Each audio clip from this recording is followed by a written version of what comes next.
I would say in the last month, we've seen gas price wars, which we never really experienced too much before.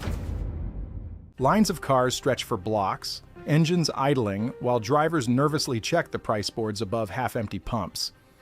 Some stations have already gone dry, while others allow only a few gallons per customer. The spark for this crisis lies far to the north, in Alberta, where Canada's oil capital was hit with new restrictions after Ottawa tightened exports in retaliation against Washington's latest tariffs. What began as a policy fight across borders is now bleeding into everyday life, sending gasoline prices soaring and straining freight networks that keep food and essential goods moving across the Midwest.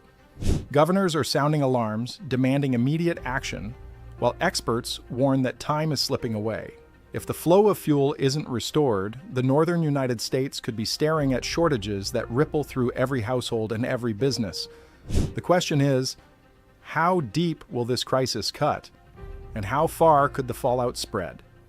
It began on the edges of the Pacific Northwest, where Washington's long border with British Columbia once meant security in fuel supply and steady trade. Those same ports in Seattle and Tacoma that had always stood as gateways to Alberta's oil suddenly found themselves at the center of a rupture. The decision from Ottawa to cut exports in response to tariffs didn't drift slowly across the border. It hit like a tidal wave. Overnight, shipments collapsed by more than half. Storage facilities that once kept the region's tanks filled fell to record lows, and tankers that usually carried Alberta's lifeblood left Seattle's docks empty. The reaction on the ground was swift and brutal.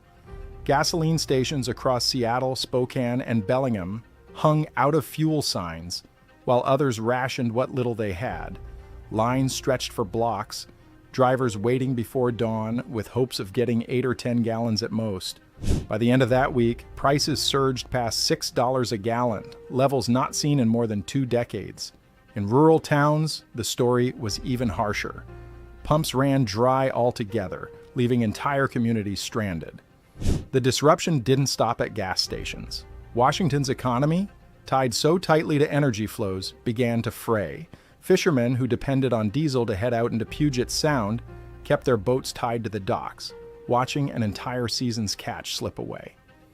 Shipping companies canceled a third of scheduled routes, throwing supply chains into chaos. For apple and cherry growers on the cusp of harvest, the fear wasn't whether fruit could be picked, but whether it would ever reach the market. Analysts warned that the pressure was building towards something worse. If relief didn't come quickly, fuel in Washington could climb towards $7 a gallon, port traffic would sink, and small businesses dependent on trucking might close their doors for good. Thousands of miles away, Michigan was unraveling under the same strain. The state that gave birth to America's automotive power relied heavily on the crude that traveled south through Line 5 and Enbridge's pipelines. The cuts out of Alberta sent shockwaves almost immediately. Within 3 days, fuel reserves around Detroit, Flint, and Grand Rapids dropped to dangerous levels. Prices vaulted from $3.95 to $4.65 in less than a week. For drivers, rationing returned, with stations restricting sales to 10 gallons. For industries, the crisis spread faster. Michigan's role as a transport hub for the Great Lakes meant the shortages struck at the heart of regional logistics. Long-haul routes into Ohio and Illinois were canceled, leaving warehouses backed up with goods that could not move. Frozen food distributors in Detroit warned of spoilage as costs climbed and trucks sat idle. And for the auto plants in Detroit, Dearborn, and Lansing, the lifeblood of their industry, steady deliveries of parts and materials, began to falter. Production lines slowed, shifts were cut, and workers were sent home. The state's leadership scrambled to respond. Governor Gretchen Whitmer declared an energy emergency, releasing state reserves and extending truckers' hours to keep fuel moving. Calls for Washington to negotiate directly with Ottawa grew louder, with temporary relief measures, including suspending fuel taxes, being weighed to ease the blow on residents. Yet, despite these steps, the shortages revealed how deeply tied Michigan's economy remained to Alberta's pipelines, and how quickly that dependency could turn into crisis. To the east, the consequences spread into New York. Along the St. Lawrence River, communities in Jefferson, Franklin, and St. Lawrence counties, areas that leaned heavily on fuel flows from Quebec and Ontario, were pushed into the spotlight of the shortage. Within days, stations there either shuttered or restricted their operating hours.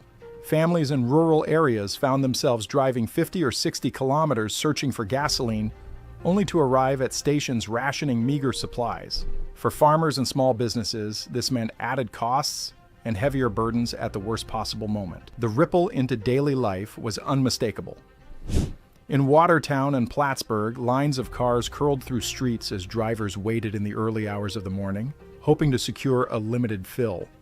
Ambulances were given priority access, but public transit routes were slashed, and freight carriers pared down their schedules.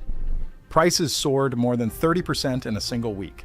Towns near the border felt the sting even worse, where prices pushed between $5.30 and $5.50 a gallon, the highest residents had seen in years. This wasn't only a matter of inconvenience, it was a restructuring of how communities moved, worked, and lived. Minnesota soon joined the ranks of states struggling to cope.